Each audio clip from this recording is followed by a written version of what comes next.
Bismillahirrahmanirrahim. Assalamualaikum warahmatullahi wabarakatuh. Alhamdulillah, puji syukur kehadirat Allah Subhanahu wa Ta'ala yang telah melimpahkan nikmatnya, baik nikmat sehat maupun nikmat kesempatan, sehingga di hari yang berbahagia ini kita masih dapat berkumpul di ruang guru SMA Negeri 2 Mataram Majapahit dalam rangka kegiatan diseminasi aksi nyata budaya disiplin positif pendidikan guru penggerak angkatan 9 oleh Bapak Aridi Purnayuda SPD. Salawat beriring salam kita hadiahkan kepada Nabi Allah Muhammad SAW yang telah membentuk umatnya, umat manusia menjadi umat yang cakap dalam ilmu, apik dalam sikap, dan santun dalam bahasanya. Amin ya rabbal alamin. Yang saya hormati Ibu Supriyanti SPD selaku perwakilan dari Bapak Kepala Sekolah, Bapak Riki Purnayuda selaku guru penggerak, dan yang saya banggakan Bapak Ibu Dewan Guru Hebat yang berhadir pada kegiatan hari ini. Untuk mempersingkat waktu, baiklah kita mulai kegiatan ini dengan melantunkan ayat suci Al-Quran yang akan dibawakan oleh Ananda Nazri Amel Sabil. Kepada Ananda kami, saya persilakan.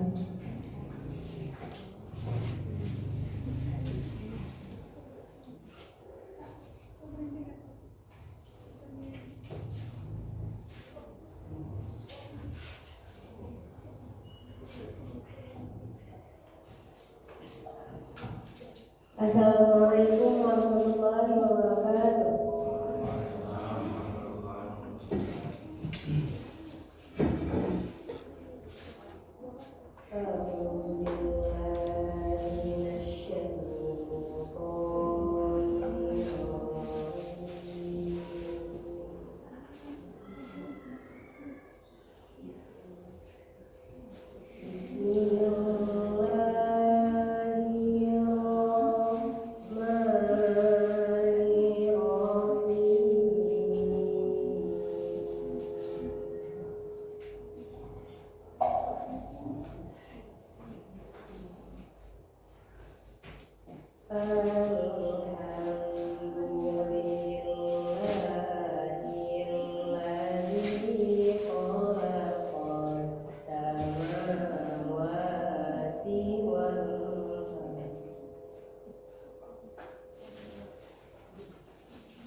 Ibu Ismura Fadila SPD, kepada Ibu kami persilakan.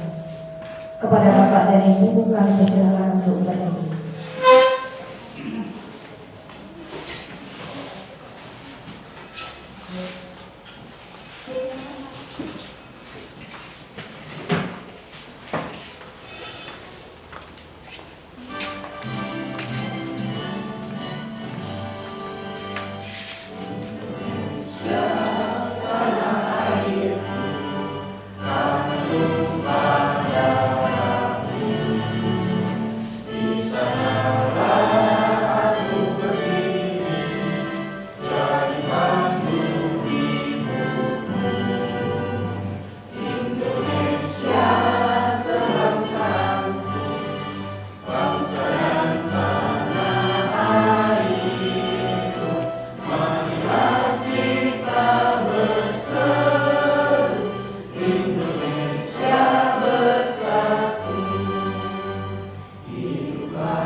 Acara berikutnya yaitu kata sambutan sekaligus membuka kegiatan diseminasi aksi nyata budaya disiplin positif pendidikan guru penggerak angkatan 9.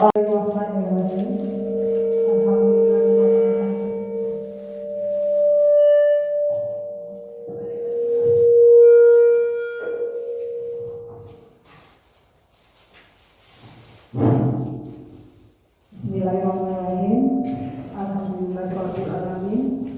Assalatu wassalamu ala asrafil anbiya'i wal mursalin walhamdulillahirrahmanirrahim. Puji dan syukur kita panjatkan kehadiran Allah Subhanahu wa taala sehingga hari ini kita dapat berkumpul dalam kegiatan acara diseminasi aksi nyata budaya positif oleh CGP kita yaitu Pak Diki. Selawat beri salam kepada Nabi besar Muhammad SAW yang telah membawa kita dari alam kegelapan kebodohan ke alam yang penuh dengan ilmu pengetahuan yang penuh berkah seperti saat ini.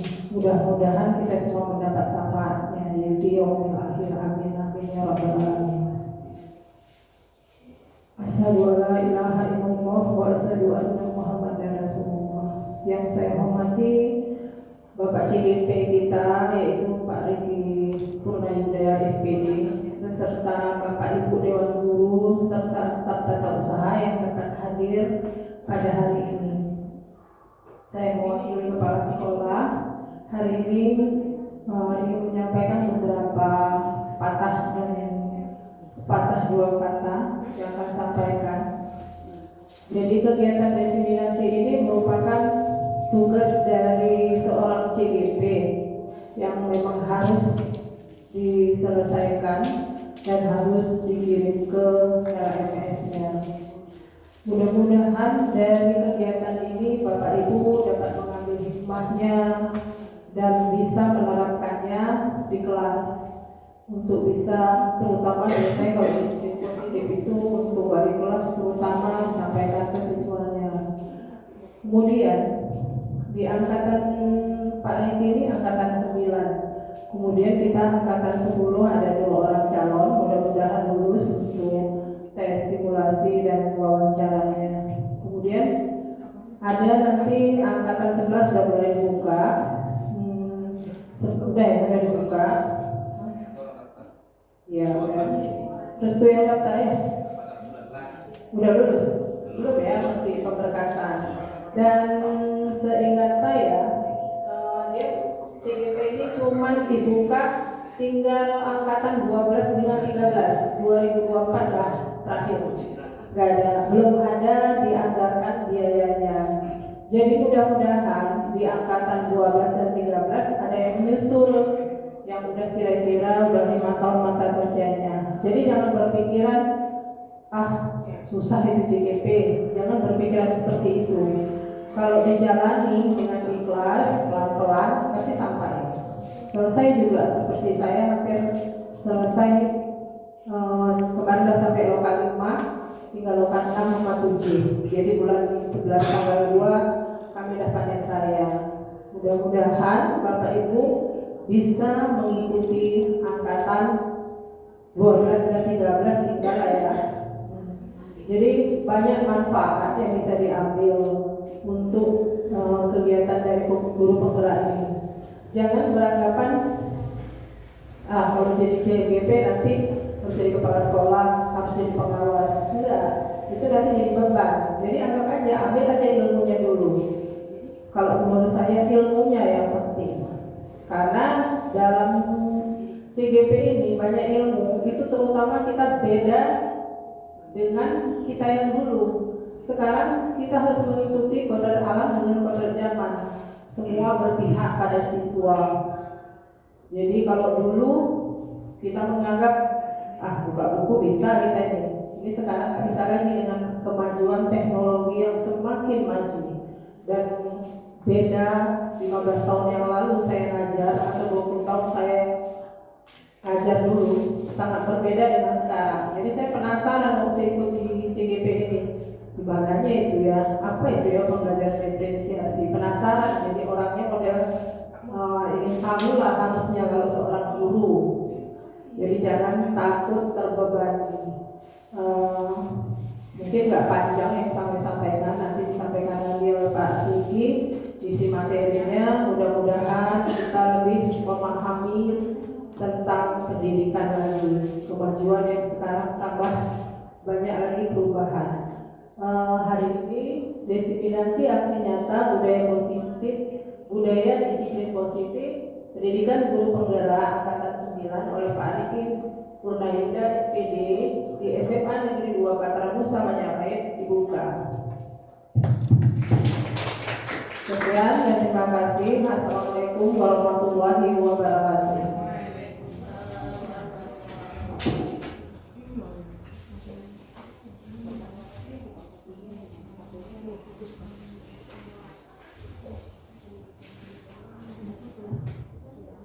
Acara yang terakhir yaitu penutup yang akan ditutup dengan pembacaan doa oleh Bapak Ahmad Hidayat SPD. Kepada Bapak saya persilakan.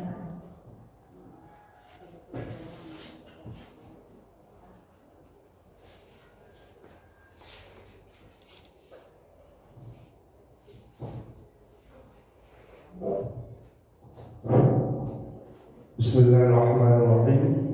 Assalamualaikum warahmatullahi wabarakatuh. Na'udzubillahi minasyaitonir rajim. Bismillahirrahmanirrahim. Alhamdulillahi rabbil alamin. Wahdahu wassalatu wassalamu ala asyrofil anbiya'i wal mursalin wa ala alihi wa sahbihi ajma'in. Allahumma salli ala sayyidina Muhammadin wa ala alihi wa sahbihi wa barik wa sallim. Allahumma inna nas'aluka ridhaka wal jannah wa na'udzu bika min sakhatika wan nar. Allahumma ilman nafi'an wa rizqan halalan thayyiban wa 'amalan mutaqabbalan. Allahumma innaka 'afuwwun karimun tuhibbul 'afwa fa'fu 'anna ya karim. Rabbana zalamna anfusana wa illam taghfir lana wa tarhamna lanakunanna minal khasirin. Rabbi ghfir lana dhunubana wa liwalidina warhamhum kama rabbawna shighara wa li jami'il muslimina wal muslimat wal mu'minin al-ahya'i minhum wal amwat bi rahmatika ya arhamar rahimin. Ya Allah, pada pagi hari ini kami mengadakan diseminasi sebagai rangkaian dari kegiatan CGP. Mudah-mudahan Engkau berikan kemudahan dalam rangkaian acara ini sehingga ilmu yang disampaikan oleh pemateri berguna untuk pembelajaran yang lebih baik ke depannya. Rabbana atina fid dunya hasanah wa fil akhirati hasanah wa qina adzabannar walhamdulillahi rabbil alamin. Assalamualaikum warahmatullahi wabarakatuh.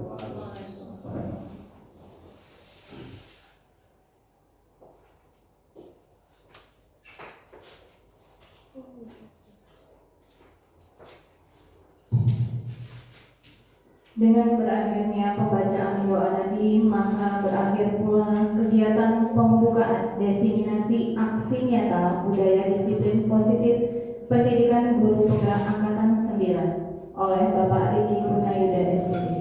Saya selaku MC mohon maaf apabila dalam penyampaian terdapat kekurangan. Saya akhiri dengan wabillahi taufiq wal hidayah. Assalamualaikum warahmatullahi wabarakatuh. Kegiatan berikutnya kita masuk kepada kegiatan inti, yaitu penyampaian materi yang akan dibawakan oleh Bapak Riki Purnayuda SPD. Kepada Bapak Riki kami persilakan. Assalamualaikum warahmatullahi wabarakatuh. Sebelumnya saya ingin mengucapkan ribuan terima kasih kepada Bapak Ibu guru dan staf tata usaha atas kehadirannya di ruangan ini membersamai saya untuk melakukan sebuah aksi nyata terkait dengan budaya disiplin positif yang terdapat pada tugas modul 1.4 di akhir pembelajaran. Jadi sedikit saya menyampaikan bahwasanya ini adalah tugas akhir dari calon guru penggerak yang ada di modul 1.4 ya. Yang mana untuk tema 1.4 itu berjudul budaya positif. Jadi sekali lagi saya ucapkan terima kasih. Baik, langsung saja bisa memperhatikan slide yang ada di TV tentang penyebaran pemahaman budaya positif. Jadi sebelumnya Bapak Ibu, di sini saya bukan menggurui. Sekali saya ingatkan, di sini saya bukan menggurui. Di sini malah banyak senior-senior saya yang sudah lama berkecimpung di dunia pendidikan, mengajar dan segala macam. Jadi hari ini saya hanya memberikan apa yang sudah saya dapatkan selama saya belajar modul 1.4 dengan judul budaya positif. Jadi jangan nanti takutnya saya di sini seakan menggurui Bapak Ibu harus melakukan seperti ini, harus melakukan seperti itu, tidak. Jadi bahasanya juga penyebaran positif ya, budaya positif. Jadi saya hanya menyampaikan saja. Ya semoga apa yang saya sampaikan ini dapat diterapkan di dalam lingkungan sekolah kita, baik di dalam kelas ataupun di luar kelas.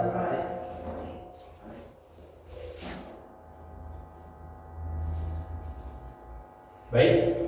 Nah, untuk topik dalam eksplorasi konsep di modul itu yang pertama ada tentang disiplin positif dan nilai-nilai kebajikan universal, teori motivasi, hukuman dan penghargaan, restitusi, keyakinan kelas, kebutuhan dasar manusia dan dunia berkualitas, serta restitusi 5 posisi kontrol sebagai seorang guru.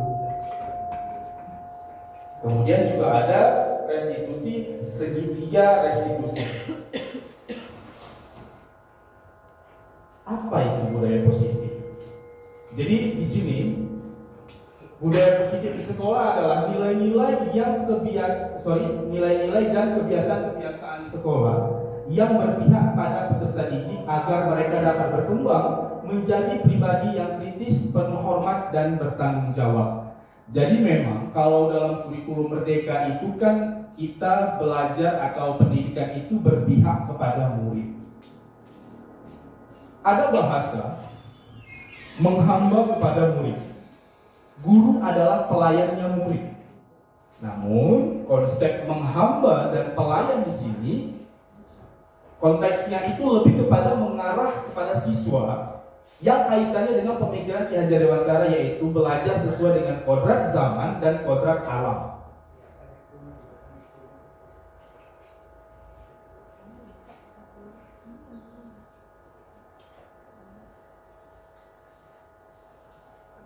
Nah, kemudian di sini ada perubahan paradigma. Yang pertama, untuk membangun budaya yang positif, sekolah perlu menyediakan lingkungan yang positif, aman, dan menyenangkan agar murid-murid mampu berpikir, bertindak, dan mencipta dengan merdeka, mandiri, dan bertanggung jawab. Memang sudah selayaknya di lingkungan sekolah itu harus tercipta yang namanya budaya positif. Budaya positif yang seperti apa kira-kira yang bisa kita tanamkan kepada anak-anak kita? Boleh saya tanya dengan Bapak Jepri. Menurut Bapak Jepri, budaya positif satu aja Pak, yang seperti apa yang wajib untuk diterapkan atau diberikan kepada siswa-siswi kita di sekolah? Kalau menurut saya pribadi, kalau karena jadi kan sebelumnya kan saya pernah sekolah lain gitu ya, sekolah yang dulu dan sekolah yang sekarang. Jadi kita lihat dari sekolah dulu yang dengan sekolah sekarang, waktu pas juga kemarin saya berpisahan dengan sekolah sana, saya katakan kepada anak-anak bahwasannya ada satu hal yang perlu kalian ketahui dan yang perlu kalian ingat, bahwasannya di perbedaan di sini dan di sana adalah pada saat kami di sana guru-gurunya berjumpa dengan anak-anak itu tetap cium tangan atau salam gitu. Salam sapa itu identik kali dengan patranusa, saya bilang. Jadi perlu kalian lakukan di sini, walaupun saya bilang tidak se-intens di sana lah gitu. Jadi budaya menghormati itu saya rasa hal yang paling penting di dalam kita lingkungan sekolah. Itu satu dari sekian banyak menurut saya. Terima kasih banyak Pak Jepri. Jadi salam, sapa, senyum ya Pak ya. Dan itu memang alhamdulillah kalau kita kaji dari sekolah kita sudah berlangsung lama Ibu ya. Bahkan di setiap kesempatan bertemu 1 jam setelah itu bisa salam bolak-balik gitu. Saking memang budaya positifnya di sekolah kita sudah sangat baik. Kemudian lazimnya disiplin dikaitkan dengan kontrol. Dalam hal ini kontrol guru dalam menghadapi murid. Nah, jadi sedikit di sini kontrol maksudnya dalam menghadapi murid mungkin lebih kepada menahan emosi ketika siswa melakukan sesuatu yang menurut kita tidak baik gitu. Jadi makanya lah di sini tidak ada lagi kekerasan yang dilakukan oleh seorang guru kepada muridnya.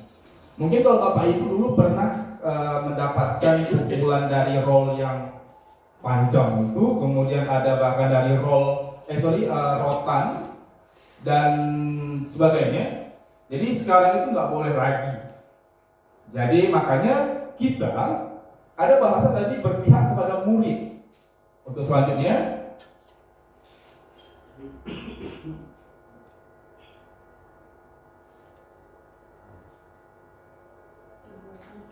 oke, terkait dengan kontrol tadi, Bapak Ibu bisa baca di depan. Ada sebuah kegiatan yang namanya kepalan tangan. Bapak Ibu dan teman akan melakukan kegiatan cobalah buka. Ini pernah dilakukan pada saat kami melakukan Google Meet daring pada saat eksplorasi konsep. Jadi gini Bapak Ibu, Anda adalah A. Tugas Anda adalah mengepalkan salah satu tangan Anda. Coba Anda bayangkan bahwa Anda menyimpan sesuatu yang sangat berharga di dalam kepalan tangan Anda. Anggap aja itu mungkin aib Anda yang ada di dalam ini. Di dalam sebuah kertas, kemudian Anda kepal, di dalamnya ada sebuah aib Anda yang tidak boleh orang tahu. Paham ya Bapak Ibu ya? Sampai situ ya. Kemudian Anda perlu menjaga benda tersebut sekuat tenaga Anda karena begitu pentingnya untuk kehidupan Anda. Tugas rekan B Anda adalah mencoba dengan segala cara untuk membuka kepalan tangan Anda. Kemudian teman B Anda membujuk, menghardik, mengintimidasi, memarahi, menggoda, menggelitik, bahkan menawari uang agar Anda bersedia membuka kepalan tangan Anda. Jadi kira-kira kalau contoh misalnya Pak Jepri dan Pak Andre, Pak Jepri ngepal tangan yang di dalamnya ada sesuatu yang sangat berharga bagi Pak Jepri. Kemudian Pak Andre melakukan hal tadi nih, menggelitik, mungkin membanting, mungkin memukul ya, dan sampai memberi uang kepada Pak Jepri untuk Pak Jepri buka tangannya. Kira-kira Pak Jepri buka nggak tangan Pak Jepri? Menurut Pak Jepri buka nggak tangan? Tergantung jumlah uangnya. Iya Pak Jepri tergantung uang ya. Kalau kira-kira tawaran nggak menarik, nggak terbuka. Apa bisa diukur dengan uang? Kalau kata Bu Eva, kalau itu aib, apa kata Bu Mulyani, apa bisa diukur dengan uang? Yang mana nggak boleh orang tahu ya Bu ya? Jadi Berarti aib apa bisa diukur dengan uang? iya, jadi kontrol penuhnya ada di Pak Jepri nih berarti, kan gitu ya? Yang bisa membolak-balikan kepala Pak Jepri untuk biar bisa terbuka tangannya cuma Pak Jepri. Tergantung dari uang ya Pak ya. Iya, nanti kalau seandainya Pak Andre memberikan uang 1 juta rupiah kepada Pak Jepri, terbuka nggak tuh tangannya? Nggak terbuka. 3 juta Pak? Enggak juga. 1 miliar Pak? Enggak juga. Berarti segitu berharganya Pak ya. Jadi uang berapa yang bisa buka tangan Bapak? Tak terhingga. Baik Bapak. Jadi di sini sesudah itu diskusikan 3 cara. Oke. Ada pertanyaannya kira-kira, apakah Anda atau B membuka kepalan tangan Anda? Mengapa? Apa alasannya? Jadi kalau Pak Jepri tadi nggak bakal buka kalau uangnya sedikit, gitu ya. Kalau Bu Nanda, Bu, Ibu kira-kira buka nggak kepalan tangan Ibu yang dalamnya ada sesuatu yang sangat berharga bagi Ibu? Enggak. Kalau kena rayuan gimana? Enggak kerayu. Enggak kerayu. Oke, berarti nggak ada kemungkinan ya Bu untuk bisa dibuka tangan Ibu ya Bu ya. Oke, apakah Anda dan dia menutup kepala tangan Anda? Mengapa alasan? Oke, jadi, nah intinya yang bisa mengontrol diri kita adalah kita sendiri. Walaupun ada beberapa faktor dari luar yang mempengaruhi kita untuk bisa merubah kontrol yang udah kita buat pada diri kita tersebut. Namun pada dasarnya kitalah yang tahu akan diri kita sendiri. Jadi kegiatan kepalan tangan itu seperti itu Bapak Ibu.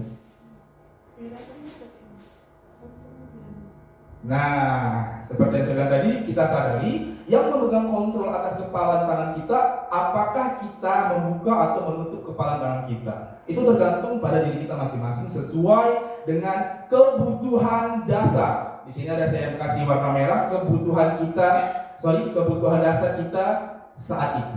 Nah, ini balik ke Pak Jepri nih. Kalau Pak Jepri tadi kebutuhannya memang lagi butuh-butuhnya duit, terbuka. Tapi bagi Bu Nanda yang nggak butuh duit, nggak buka. Kan beda ya Bu ya. Nah, jadi balik lagi kepada diri kita sendiri. Iya, Bu Nanda kan nggak perlu duit, ya kan? Yang cari uang kan suami Bu ya. Pak Jepri nggak buat duit, habis lah. Oke, jadi di sini ada perubahan paradigma teori kontrol. Selama ini ilusi bahwasanya guru mengontrol murid. Kita lihat gambarnya aja biar langsung lebih enak. Yang pertama, ilusi guru mengontrol murid. Merasa bahwa guru bisa melakukan apapun kepada murid sesuai dengan keinginan guru tersebut. Itu disebut ilusi guru mengontrol murid. Padahal siswa-siswi kita juga memiliki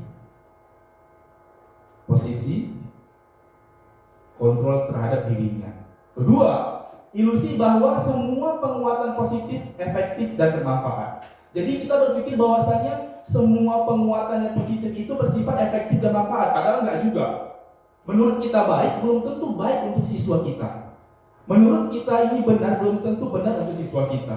Maksud saya seperti ini, memang kita di sini sebagai guru Bapak Ibu ya, yang mana mendidik, membina dan segala macam. Namun ada terkadang hal yang kita lakukan, menurut kita baik, kita kasih sama siswa, kita lakukan ke siswa, belum tentu itu baik untuk si siswa tersebut. Bisa dipahami Bapak Ibu ya? Nah kemudian ilusi bahwa kritik dan membuat rasa bersalah mampu menguatkan karakter siswa. Nah ini sering terjadi di sekolah-sekolah, bukan di sekolah kita. Guru melakukan sebuah tindakan yang membuat rasa bersalah siswa tersebut, merasa sangat bersalah atas tuduhan-tuduhan si guru tersebut. Pernah mungkin Bapak Ibu melakukan hal tersebut? Nanti kita lihat contoh-contoh kalimatnya. Yang terakhir, ilusi bahwa orang dewasa berhak untuk memaksa. Ini nih. Kadang dia dewasa aja pikirannya nggak ada, kan gitu ya. Dewasa itu diukur dari mana, Bu Sela? Kalau menurut Bu Sela, dewasa itu diukur dari apanya dia dikatakan dewasa? Dari pola berpikirnya. Dari pola berpikirnya. Jadi nggak selalunya orang dewasa itu bisa maksa anak-anak. Di sini artinya orang dewasa siapa? Kita sebagai guru. Kita nggak bisa memaksakan kehendak kita untuk siswa kita harus bisa di mata pelajaran saya ini. Saya nggak mau tahu, pokoknya kamu harus dapat nilai 100 di pelajaran matematika misalnya. Jadi balik lagi nih kepada karakteristik siswa.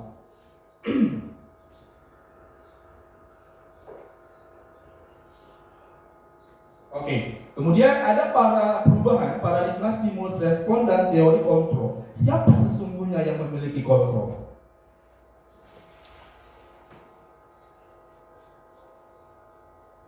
Yang pertama, stimulus dan respon. Kita mencoba mengubah orang agar berpandangan sama dengan kita. Bapak Ibu pernah nggak ngerasain hal ini? Kita dipaksa untuk sepemikiran dengan dia. Kita dipaksa untuk biar sama dia. Pernah nggak ngalamin ini Bu? Pak, pernah ya? Iya, saya nggak sudah banyak lanjut di sini. Kemudian kita berusaha teori kontrolnya, yaitu kita berusaha memahami pandangan orang lain tentang dunia. Kita lanjut. Nah, inilah dia menurut Ki Hajar Dewantara tujuan dari pendidikan. Mungkin saya pribadi juga mengetahui pemikiran-pemikiran Ki Hajar Dewantara ini setelah ikut calon guru penggerak. Jadi yang sebelumnya saya nggak pernah ya, tapi lebih kepada kayak nggak terdengar lagi tuh Ki Hajar Dewantara selaku bapak pendidikan. Jadi memang di guru penggerak ini untuk modul satunya memang khusus membahas tentang pemikiran pendidikan dari Ki Hajar Dewantara. Seperti apa sih sebenarnya pendidikan itu menurut beliau? Kita lihat. Jadi menurut beliau, pendidikan itu menuntun segala kodrat yang ada pada anak-anak agar mereka dapat mencapai keselamatan dan kebahagiaan yang setinggi-tingginya, baik sebagai manusia maupun sebagai anggota masyarakat. Oleh sebab itu, pendidik itu hanya dapat menuntun tumbuh atau hidupnya kekuatan kodrat yang ada pada anak-anak agar dapat memperbaiki lakunya, bukan dasarnya. Hidup dan tumbuhnya kekuatan kodrat anak. Jadi ada kata di situ, memperbaiki lakunya, bukan dasarnya. Paham ya Bapak Ibu ya? Jadi di sini kita ini apalagi kita jenjang SMA yang mana kita menerima siswa itu dalam keadaan sudah dewasa. Mungkin kalau kita ini guru SD ya bisa dikategorikan lebih ini ya, dari kecil kita didik dia. Kalau ini kan kita dapetin dia tuh udah melewati beberapa fase dari SD, SMP ke SMA. Yang mana di sini kita sesungguhnya hanya mengarahkan saja siswa ini mau kemana nih. Itu kenapa kita sebagai guru harus paham karakteristik siswa seperti yang Pak Restu? siswa yang gaya belajarnya audio, visual, kinestetik. Itu yang harus kita pahami Bapak Ibu. Jadi nggak semuanya mahasiswa kita itu dalam kelas itu suka audio, enggak. Ada yang suka visual semua, enggak. Saya rasa Bapak Ibu juga udah tahu ini siswa-siswa kita yang mungkin lebih ke kinestetik. Pada saat kita menampilkan video, kita lihat siapa siswa kita yang paling tertarik menonton video tersebut. Pada saat kita tampilkan gambar di depan, siapa yang paling tertarik di situ? Pada saat kita mengajar di kelas, siapa yang nggak tertarik sama sekali dengan pelajaran kita? Namun, pada saat pelajaran olahraga, dia sangat tertarik. Artinya, siswa tersebut lebih ke kinestetik. Jadi sampai ke situ harus kita pahami para siswa-siswi kita.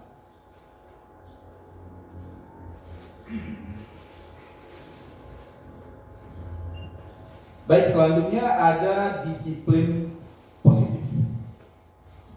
Jadi disiplin positif merupakan salah satu cara penerapan disiplin yang bertujuan untuk menumbuhkan kesadaran serta memberdayakan peserta didik tanpa imbalan penghargaan atau reward, ancaman atau hukuman. Jadi kita sebagai pendidik, tujuan kita adalah menciptakan peserta didik yang memiliki disiplin diri sehingga berperilaku mengacu kepada nilai-nilai kebajikan universal dan memiliki motivasi dalam perubahan ke arah yang lebih baik.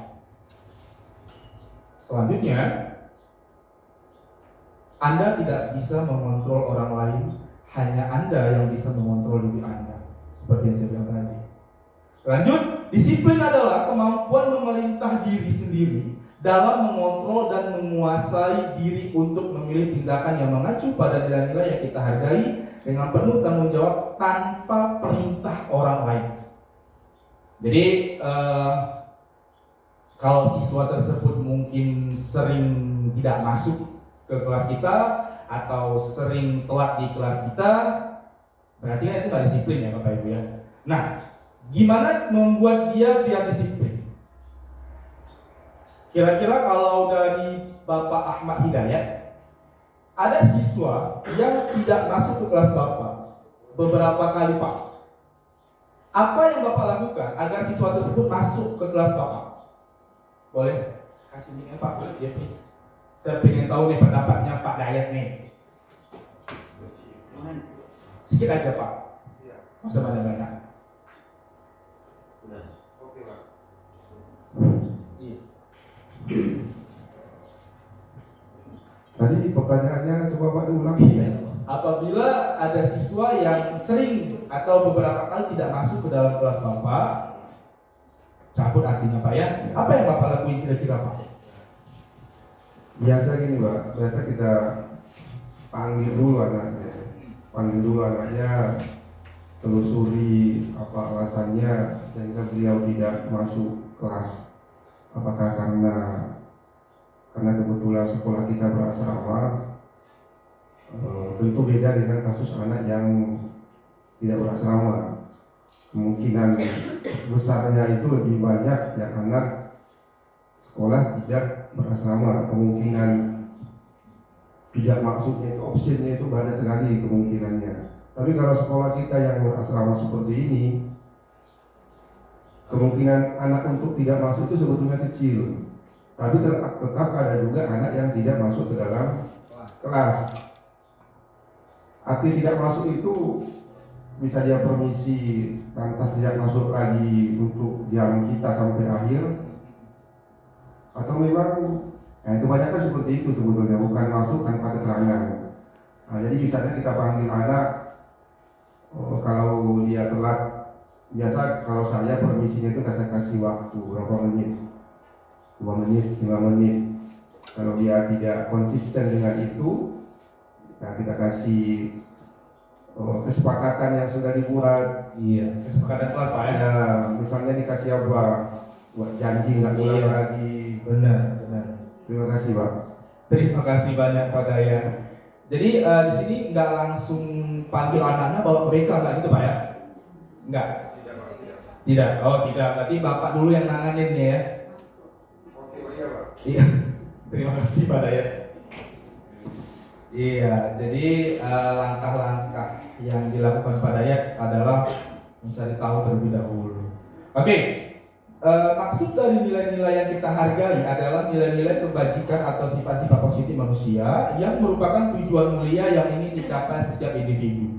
Nilai-nilai kebajikan yang ingin dicapai setiap anak Indonesia kita kenal dengan yang namanya profil pelajar Pancasila atau P3K.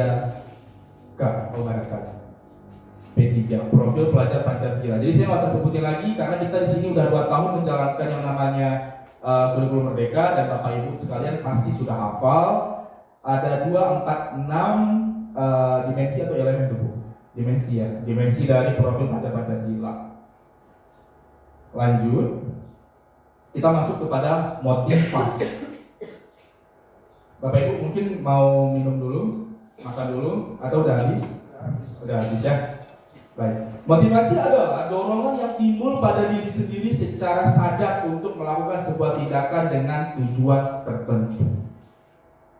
Motivasi adalah sebuah dorongan yang timbul dari diri sendiri. Bisa nggak Pak Bu, motivasi ini timbul dari orang lain? Bisa nggak ya? Bisa. Besar bahkan pengaruhnya.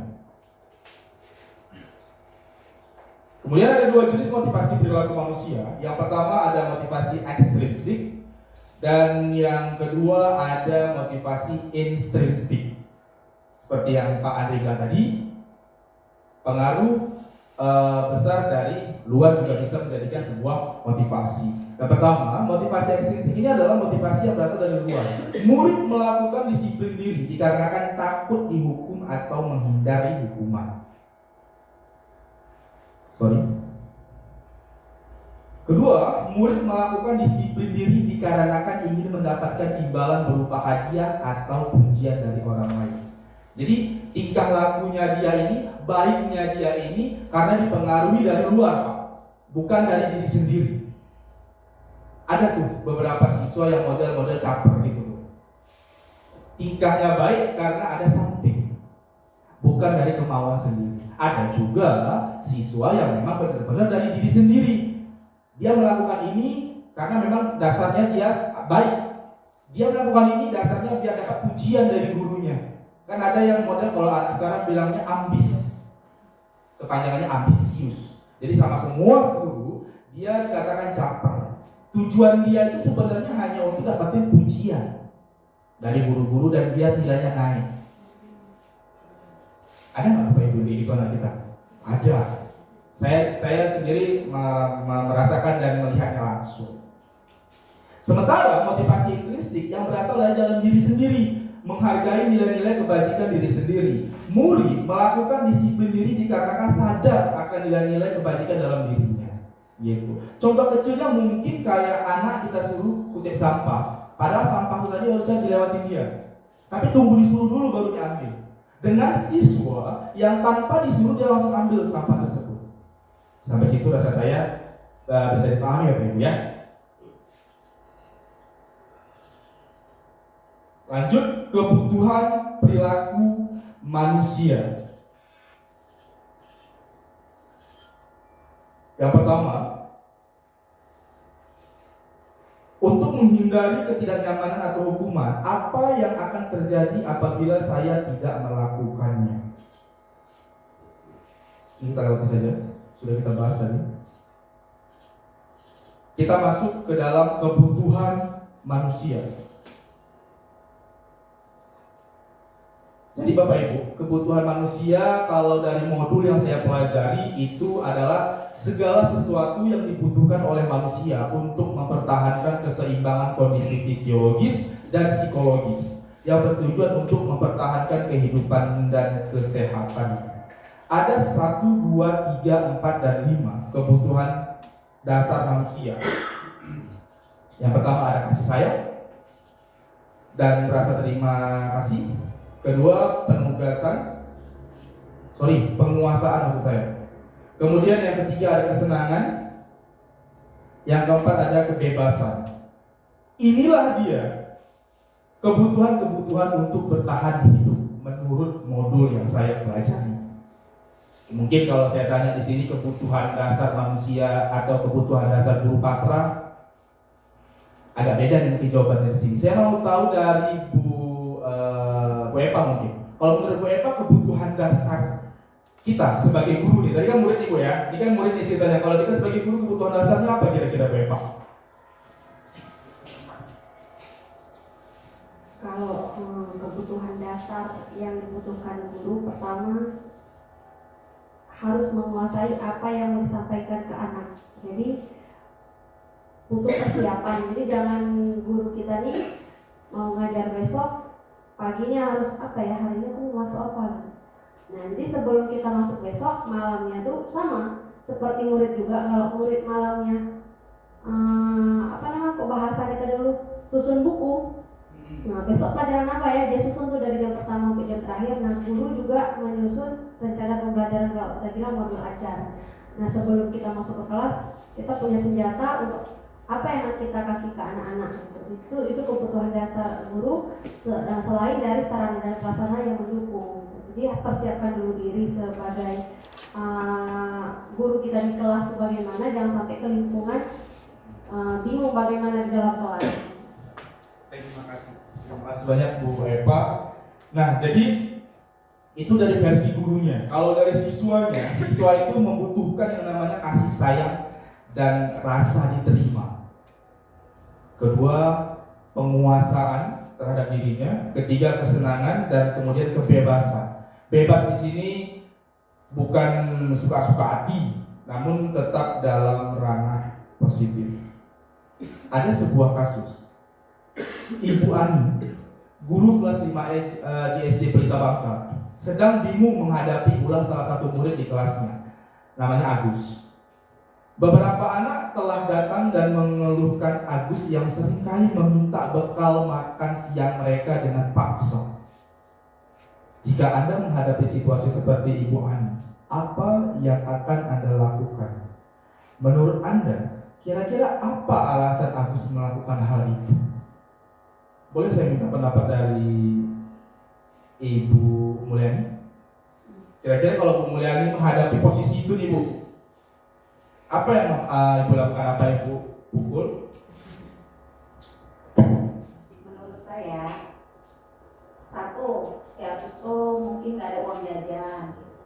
Kemungkinan ya Bu ya, kemungkinan terjadi. Kemungkinan terjadi. Salah satunya si Agus tuh gak ada uang jajan. Kedua, walaupun dia ada uang jajan, kemungkinan ya, dia memang suka tuh ngerasain punya kawan-kawannya sampai ingin memaksa. Itu aja menurut saya. Itu menurut Ibu. Baik, terima kasih Bu Mulyani. Kita lihat opsi-opsi jawabannya.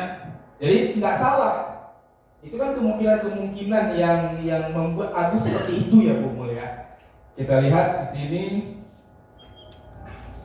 Dalam konteks penerapan disiplin positif, Ibu Ani sebaiknya mencari tahu alasan Agus melakukan tindakan tersebut agar mengetahui kebutuhan mana yang berusaha dipenuhi Agus. Jadi ini kaitannya dengan kebutuhan yang tadi.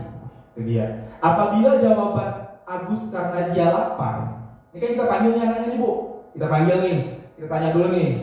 Kemudian Agus jawabnya dia lapar dan orang tuanya tidak membawakannya bekal makanan siang. Jadi kebutuhan dasarnya adalah bertahan hidup. Kedua, apabila jawaban Agus karena ia senang temannya jadi memperhatikan dia, ini kayak Bu Liana bilang nih, ada yang mau jalan itu, ambil sana, dia punya, tapi dia ambil sana, ambil sini. Kemudian kebutuhan dasarnya adalah cinta dan kasih sayang. Artinya anak ini minta diperhatikan. Sama halnya mungkin seperti kita di Patra Nusa ini, yang notabene-nya kita ini sekolah satu-satunya boarding school di SMA Citemiang. Jadi siswa-siswi kita ini memang butuh kasih sayang lebih dari kita sebagai guru. Makanya kalau dilihat itu kan kedekatan antara siswa dan murid itu beda dari sekolah-sekolah lain. Itu yang mungkin dari kebutuhan dasarnya kalau kita kaji untuk siswa kita lebih kepada kasih dan sayang. Kalau kita bilang bertahan hidup karena nggak ada uang, nggak mungkin. Karena kalau nggak ada uang, nggak mungkin masuk Patra Nusa. Nah seperti itu Bapak Ibu ya.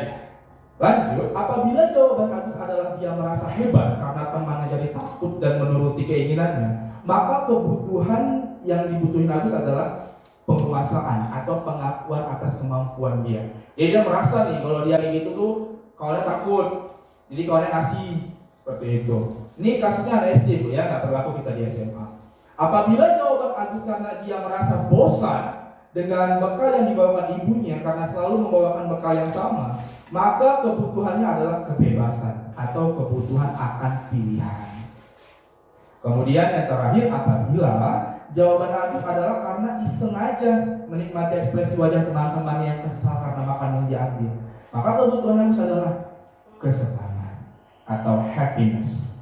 Jadi ada memang model siswa ini senang atas sedihnya orang lain, nggak anak-anak sih, dewasa juga gitu, merasa senang di atas penderitaan orang lain seperti itu.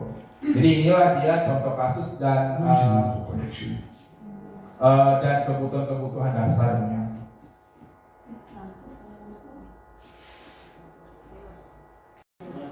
Iya, kata Ki Hajar Dewantara. Merdeka itu artinya tidak hanya terlepas dari perintah, akan tetapi juga cakap buat memerintah diri sendiri. Jadi freedom atau kebebasan atau merdeka di sini itu bukan bebas melakukan apapun atau bebas dari perintah, namun cakap untuk memerintah diri sendiri, artinya mampu untuk memerintah diri sendiri ke arah yang positif. Baik Bapak Ibu, inilah 5 posisi kontrol guru. Ada penghukum, ada pembuat rasa bersalah, teman, pemantau, atau manajer. Ini ada video yang mau saya tampilkan, jadi saya connectin dulu ke Bluetooth-nya sebentar Bapak Ibu ya.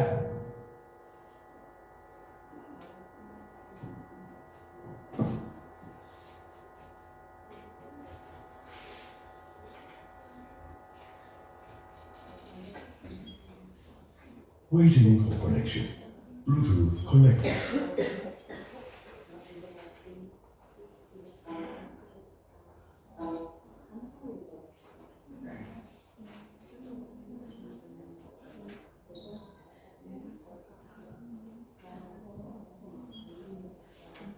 Baik, Ibu, ini ada posisi kontrol yang saya bilang. Nanti ini ada video yang ingin saya tampilkan, kira-kira posisi kontrol apa yang bisa dilakukan oleh guru ketika menghadapi kondisi tersebut.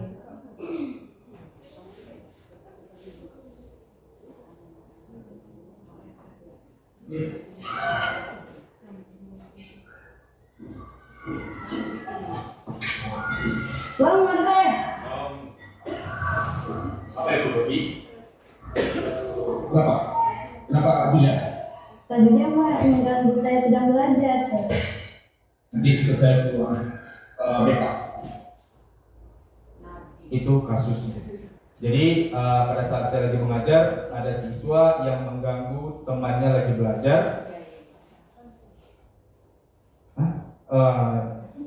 Di balik itu kita nggak tahu ya Bu ya apa kisah mereka. Nah jadi si temannya ganggu, kemudian si yang diganggu mengeluarkan kata-kata yang tidak pantas untuk diucapkan. Kira-kira menurut Bu Mala, dari 5 posisi kontrol ini Bu, mana yang bisa dilakukan oleh guru untuk mengatasi tindakan tersebut? Atau apa yang harus dilakukan oleh guru pada saat kondisi seperti tadi menurut Ibu Mala?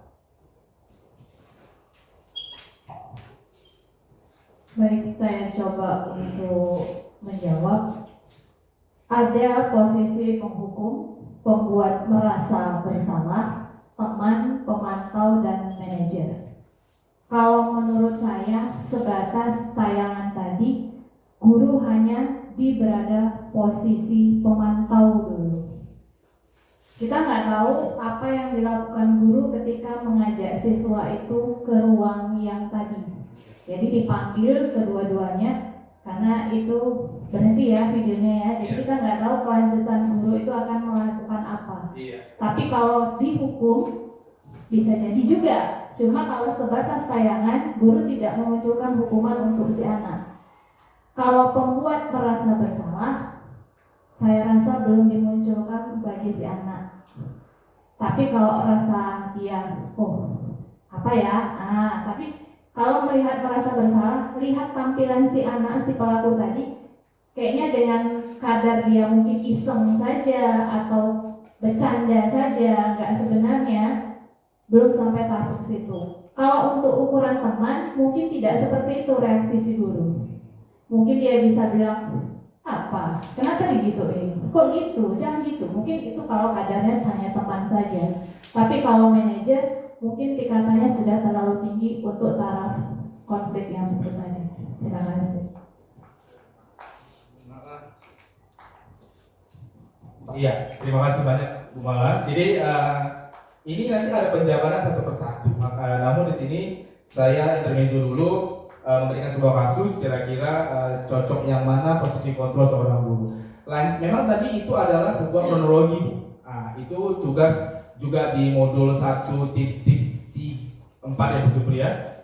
Jadi ada tindakan yang saya lakukan di ruang BK pada saat itu. Namun tidak saya tampilkan di sini karena malu ya.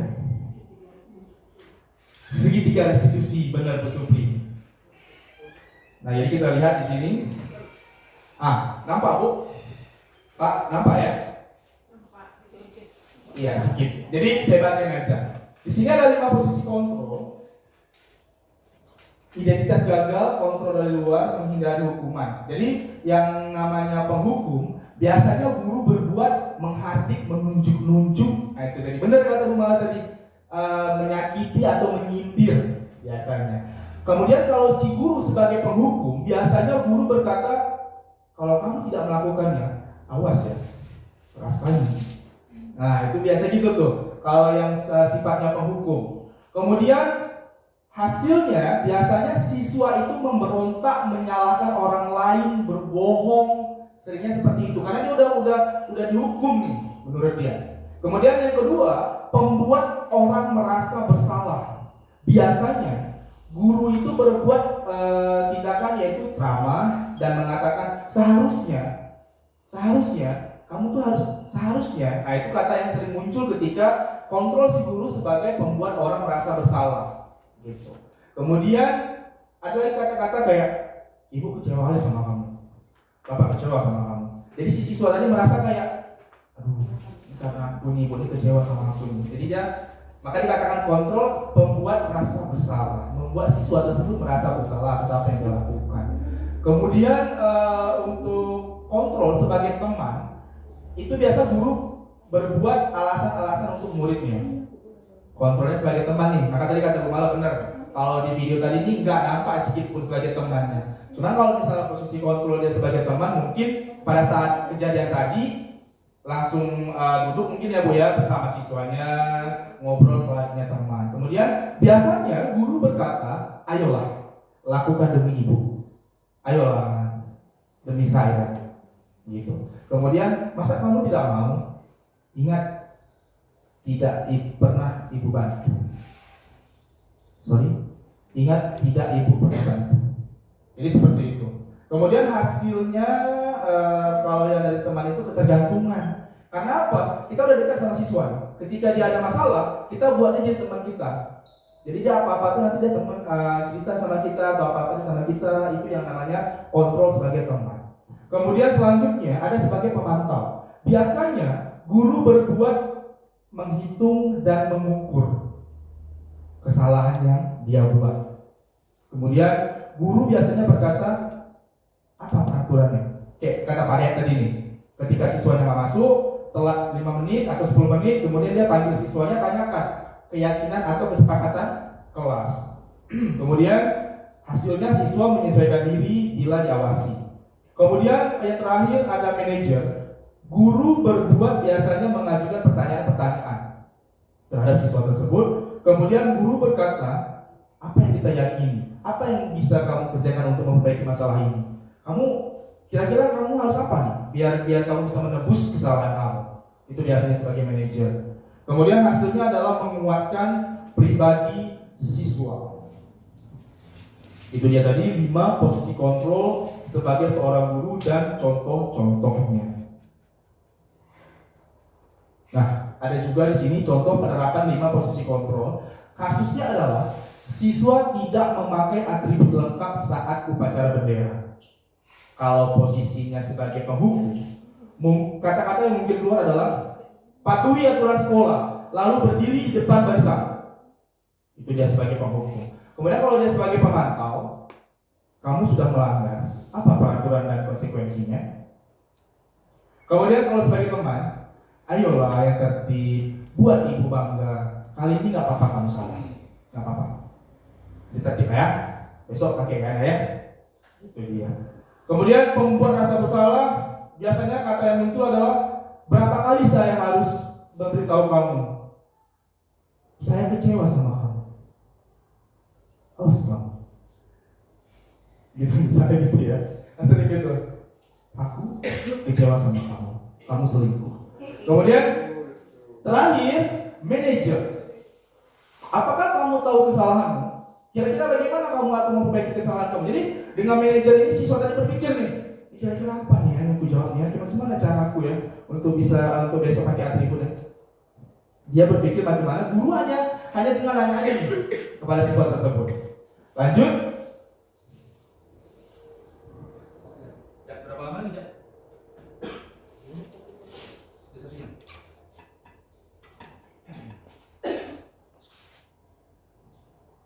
Baik, ini mungkin sudah saya jelaskan tadi.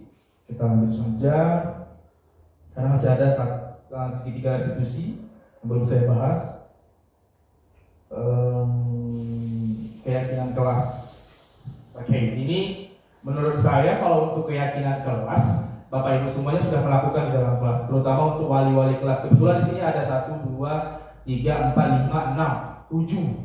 Ada wali kelas di sini dan memang wajib membuat yang namanya sebuah keyakinan kelas. Jadi keyakinan kelas dan peraturan kelas itu beda ya Bapak Ibu.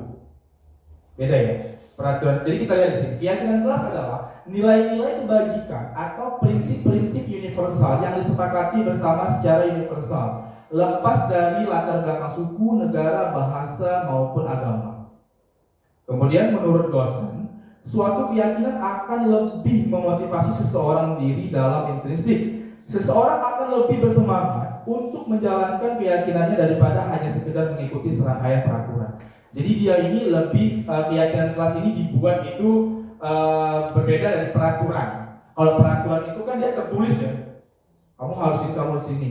Namun kalau misalnya keyakinan kelas ini berbeda nih dari peraturan, yang mana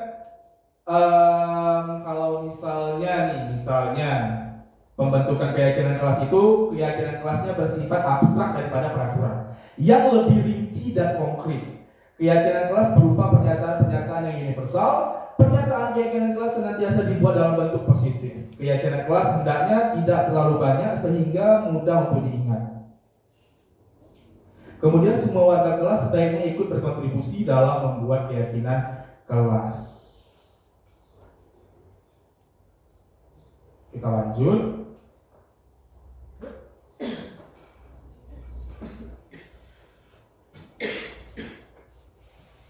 Berapa jam? 1 jam berapa? Pas. Sampai hitungan ya. Apa Ibu boleh minum dulu kalau masih ada? Nah, ini dia contohnya.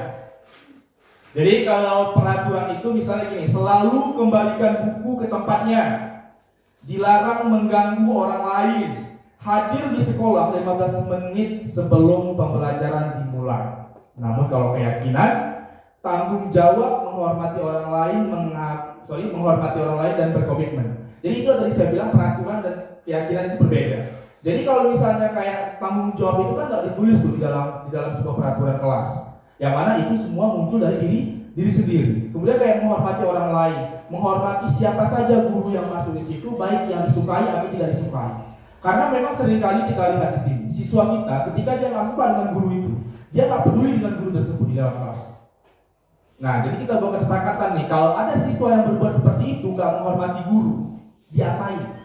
Apa konsekuensi yang dia dapat? Seperti itu Bapak Ibu ya, perbedaan antara keyakinan dan peraturan.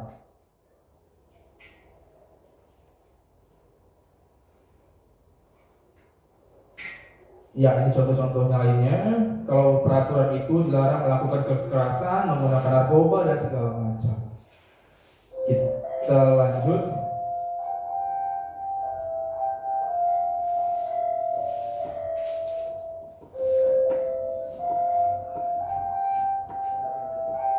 Nah, ini ada restitusi. Inilah yang saya lakukan tadi pada saat di dalam kelas. Apa itu restitusi? Restitusi adalah proses menciptakan kondisi bagi murid untuk memperbaiki kesalahan mereka sehingga mereka bisa kembali pada kelompok mereka dengan karakter yang lebih kuat. Melalui restitusi, guru dapat membantu murid menjadi lebih memiliki tujuan disiplin positif serta memulihkan dirinya sendiri setelah berbuat salah. Nah, tadi kan kaitannya dengan 5 posisi kontrol tadi Bapak Ibu ya. Nah, kemudian membantu murid untuk jujur pada diri sendiri dan mengevaluasi dampak dari kesalahan yang dilakukan. Dan terakhir, memberikan penawaran bukan paksaan. Ingat Bapak Ibu, yang diberikan penawaran bukan paksaan. Siswa harus seperti ini, seperti ini, seperti ini. Di dalam modul yang saya pelajari juga ada yang namanya segitiga restitusi.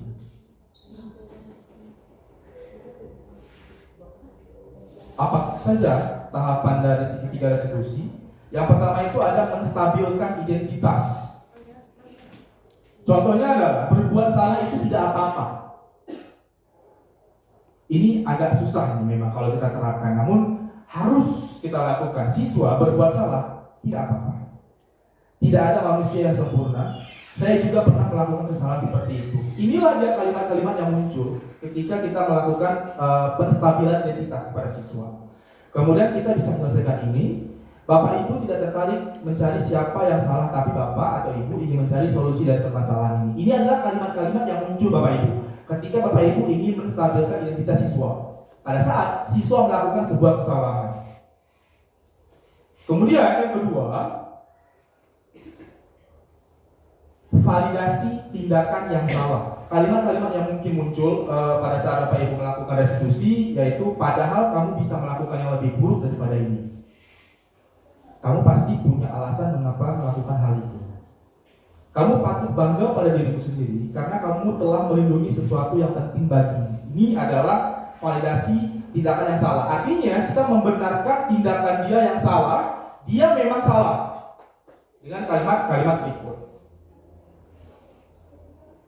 Kemudian ada menanyakan keyakinan. Nah, ini dia balik lagi ke tadi ya. Apa yang kita percaya sebagai kelas atau keluarga, kemudian apa nilai-nilai yang kita telah sepakati. Jadi hal-hal yang sudah disepakati kelas, ketika dia membuat kesalahan, tanya balik sama dia. Kita kan sudah sepakat nih, apa kesepakatan kita nak? Kan gitu ya Bapak Ibu ya. Nah, jadi baru ketika dia sadar, oh iya ternyata dia telah melanggar kesepakatan kelas. Konsep disiplin dengan identitas gagal.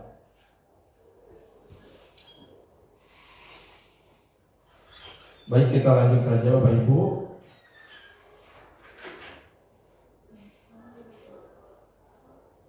Nah, di sini ada konsep disiplin, pendekatan restitusi, sebuah cara menanamkan disiplin positif pada murid. Yang pertama itu ada restitusi, yang tadi saya bilang proses menciptakan kondisi bagi murid untuk memperbaiki kesalahannya, sehingga mereka bisa kembali kepada kelompok mereka. Jadi di sini restitusi ini maksudnya adalah kita sebagai guru bagaimana membuat siswa tersebut untuk tidak lagi melakukan kesalahannya dengan cara-cara yang saya sebutkan tadi 5 posisi kontrol. Kemudian ciri-ciri restitusi yang pertama itu bukan untuk menebus kesalahan, namun untuk belajar dari kesalahan. Kemudian memperbaiki hubungan. Kemudian tawaran bukan paksaan. Restitusi menuntut untuk melihat ke dalam diri, mencari kebutuhan dasar yang mendasari tindakan tersebut. Kemudian restitusi juga cara yang paling baik, fokus pada karakter bukan tindakan, fokus kepada solusi, mengembalikan murid yang berbuat salah kepada kelompoknya. Jadi seperti saya bilang tadi ya, membalikkan mereka ke tempatnya. Jangan buat mereka itu siswa tersebut merasa dirinya ketika buat salah itu gimana-gimana, merasa bersalah, merasa terzolimi, merasa dan sebagainya. Oke, ini perbedaannya. Contoh kasusnya, siswa sering tidak mengerjakan PR. Hukuman yang diberikan, guru menghukum siswa tersebut hormat bendera selama 10 menit. Kemudian hukuman yang lain yaitu guru marah dan murid takut. Bapak Ibu di sini kalau lagi marah, anak-anak takut nggak? Kadang-kadang ada yang dimarah balik, Bu? Nggak ada ya, Bapak Ibu ya. Misalnya ibu marah nih, kan saya udah bilang sama kamu jangan seperti itu. Lah apa Pak? Ada yang gitu. Apa Bu? Ibu berani. Ada yang gitu Bu. Sekolah kita enggak ya? Ada juga. Oke, kamu ada juga. Kalau ketika kamu, Bu Mul maksud saya, Bu Mulyani ketika menghadapi sebuah kondisi seperti itu, Bu, apa yang Ibu lakukan, Bu? Kira-kira.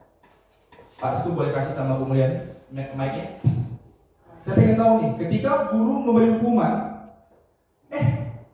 dimarah balik sama murid. Kira-kira apa tindakan yang Ibu lakuin itu? Ibu marah nih, dia marah balik. Ya saya nggak marahin balik. Apa? Saya bilang gini, nah memang kamu salah loh nak. Tolonglah adatnya itu dipakai saat guru itu menasehatin, walaupun repet, itu didengar aja. Cukup diam dan dengerin aja. Iya, seperti itu. Itu tindakan yang Bu Mulyani lakukan. Keluarkan adatnya. Iya, terima kasih Bu Mulyani. Nah, kemudian ada konsekuensi. Kira-kira kalau kasusnya seperti itu, konsekuensi yang dikasih, guru memberikan konsekuensi untuk mengerjakan PR-nya saat istirahat atau dikerjakan sebanyak 3 kali lipat. Jadi ini ya Bu ya, perbedaan antara hukuman, konsekuensi dengan restitusi. Ini bedanya. Kemudian guru tegas dan siswa menghormati peraturan. Sementara dalam restitusi, kalau dalam kasus ini, guru menanyakan keyakinan kelas atau dirinya dan membantu siswa menyelesaikan masalah. Guru terbuka dan siswa menghormati dirinya dan orang lain. Jadi ada 3 perbedaan dalam satu kasus tindakan yang kita lakukan kepada siswa. Hukuman, konsekuensi, dan restitusi. Jadi kami sebagai calon guru penggerak diberikan pembelajaran tentang restitusi dan alhamdulillah sudah dilakukan dan memang hasilnya berbeda nih dari yang dulunya. Saya mungkin ketika siswa nggak buat PR, ada nada-nada tinggi yang saya berikan kepada siswa atau bisa dikatakan marah.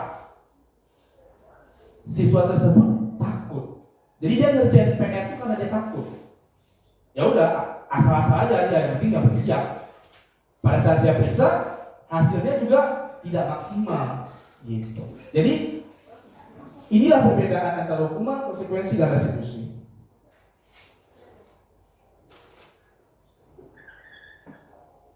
Ya, jadi ini ada tindakan,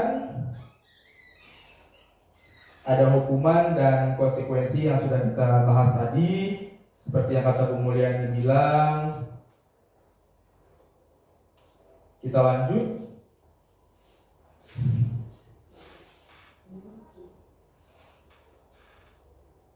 Ya, ini juga identitas gagal ketika diberi sebuah hukuman. Kemudian identitas sukses ketika kita membuat sebuah disiplin.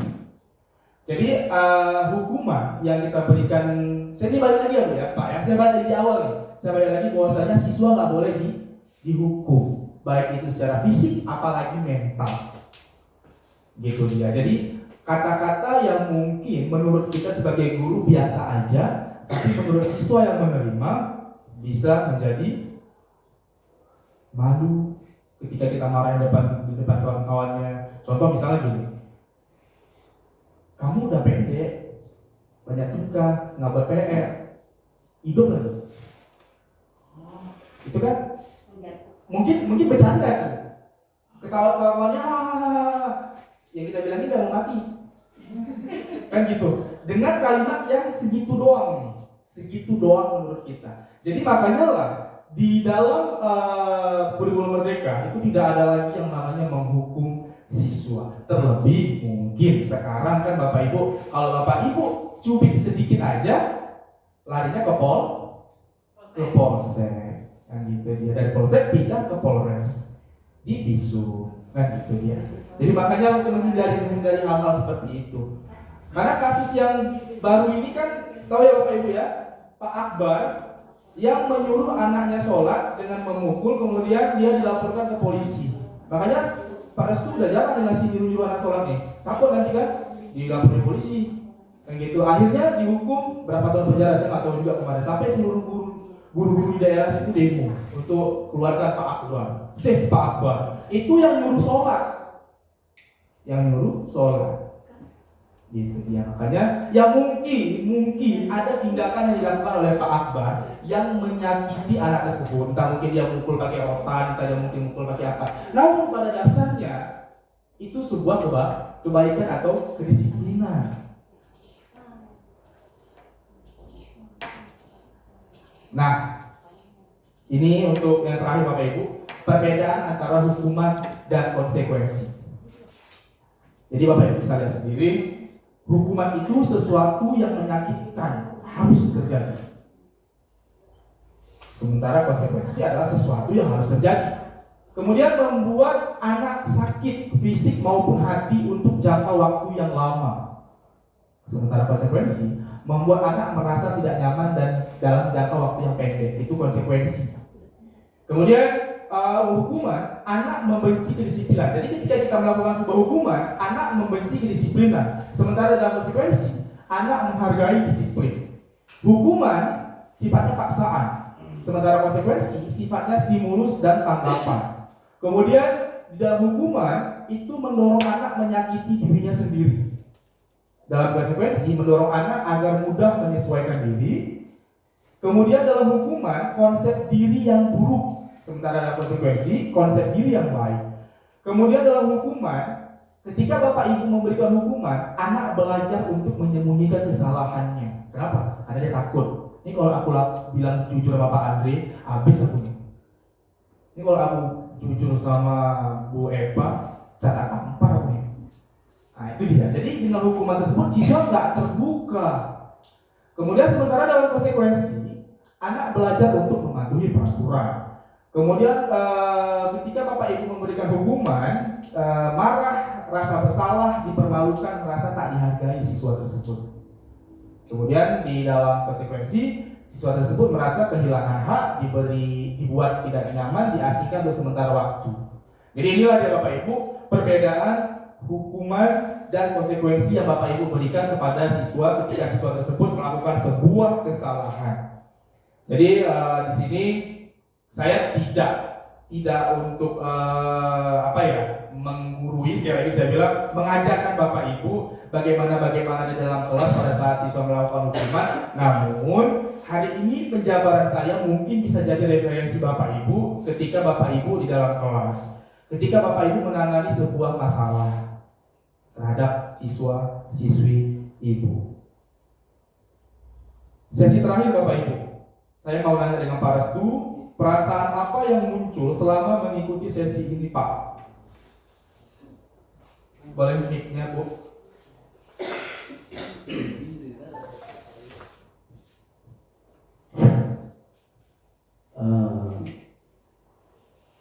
Untuk perasaan selama mengikuti kegiatan ini, kegiatan di diseminasi aksi nyata budaya disiplin positif, yang saya rasakan alhamdulillah banyak manfaat-manfaat yang saya terima.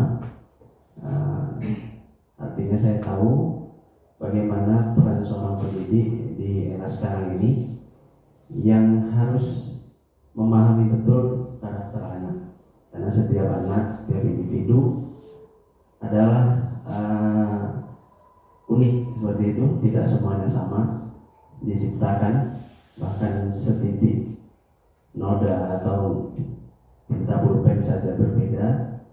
Seperti itulah setiap pribadi manusia diciptakan, dan kita sebagai guru harus terus berinovasi dalam mendidik anak. Terima kasih, itu saja. Baik, terima kasih banyak Pak Restu. Pertanyaan terakhir, boleh mungkin Bu Supri menjawab. Saya akan menjadi pamong seperti apakah setelah mengikuti modul ini? Walaupun sesungguhnya sudah dilewati oleh Bu Supri. Terima kasih Pak Riki. Mungkin setelah mengikuti ini modul ini, saya menjadi among yang lebih bijaksana. Kemudian kalau jadi manajer, karena yang terbaik itu manajer. Kemudian kalau ada masalah, kita ambil menggunakan segitiga restitusi tadi. Jadi lebih efektif dan lebih baik saya lihat tadi. Terima kasih Pak Riki. Terima kasih banyak kepada Bu Supriyanti. Baik Bapak Ibu, jadi dengan berakhirnya pertanyaan dan jawaban oleh kedua Bapak Ibu tadi, maka berakhirlah diseminasi aksi nyata budaya positif atau budaya disiplin positif calon guru penggerak angkatan 9 yaitu saya sendiri pada pagi menjelang siang yang berbahagia ini. Saya mengucapkan beribu terima kasih kepada Bapak Ibu. Saya mohon maaf apabila ada kata-kata saya yang salah menyinggung perasaan Bapak Ibu semuanya. Akhir kata saya ucapkan wabillahi taufik wal hidayah. Assalamualaikum warahmatullahi wabarakatuh.